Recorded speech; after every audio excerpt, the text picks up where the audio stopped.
មិនបងបង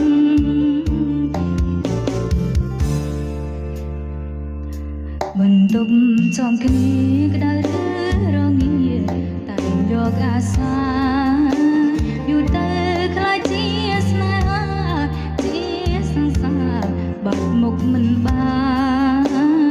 នដោយប្តីប្រពន្ធនាងក្រៅអាចច្រឡំសមានបងសន្យានឹងកល្យានរៀនចប់យ៉ាងបានរៀបការនឹងគ្នាសន្យានេះសិនចិនស្មានបងស្មោះស្នេហានេះសិនបរិញ្ញាសង្សារប្រែអ្នកដទៃបងប្រាថ្នាគេមានមេស្រវាអ្នកថ្មីគេជាកូនមន្ត្រីតើបងចោលស្រីអ្នករត់ទុកជង្គង់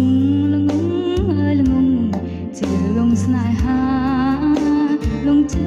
ពី